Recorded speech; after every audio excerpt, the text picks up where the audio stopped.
महाराष्ट्रातील अंबानगरी म्हणजेच अमरावती शहरात सुरू असलेल्या मुसळधार पावसाच्या स्थितीवर चर्चा करणार आहोत। मृग नक्षत्राच्या तिसऱ्या सोमवारनंतर आणि रक्षाबंधन पार पडल्यानंतर पावसाने जोरदार हजेरी लावली आहे।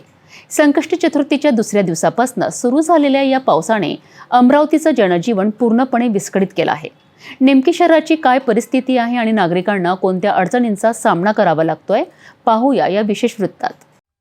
मृग नक्षत्राच्या तिसऱ्या सोमवारनंतर आणि रक्षाबंधनाच्या उत्साहानंतर अमरावती शहरात पावसाची दमदार सुरुवात झाली आहे। संकष्टी चतुर्थीच्या दुसऱ्या दिवसापासून सुरू झालेली पावसाची ही संततधार 13 ऑगस्ट रोजी सकाळपासून अधिकच तीव्र झाली आहे। या पावसामुळे शहरातील जनजीवन पूर्णपणे प्रभावित झाले। शाळांमध्ये जाण्यासाठी विद्यार्थी धजावत नव्हते, कारण रस्त्यांवर पाणी साचले होते। नेहमी गजबजलेल्या रस्त्यांवरील दुकानेही पाण्यामुळे बंद असल्याचे चित्र दिसत होते। या पावसाळी वातावरणातही हॉकर्सनी भर पावसात आपला मोर्चा काढल्याचे विशेष दृश्य दिसले। राजकमल चौक सारख्या महत्त्वाच्या ठिकाणी अनेक नागरिकांना पावसापासून स्वतःचा बचाव करण्यासाठी दुकानांमध्ये आसरा घ्यावा लागला।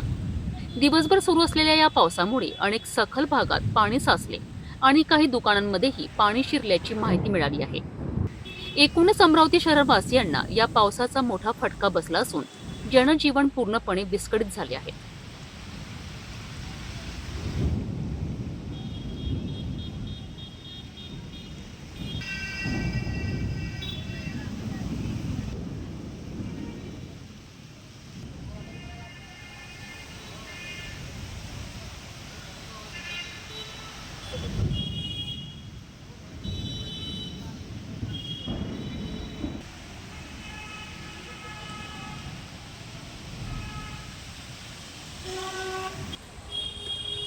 अमरावती शहरातील पावसाची सद्यस्थिती। या अचानक आलेल्या पावसामुळे अमरावतीकरांना मोठा त्रास सहन करावा लागत आहे। प्रशासन यावर काय उपाययोजना करते आणि लवकरच जनजीवन पूर्वपदावर येते का, हे पाहणे महत्त्वाचे ठरेल।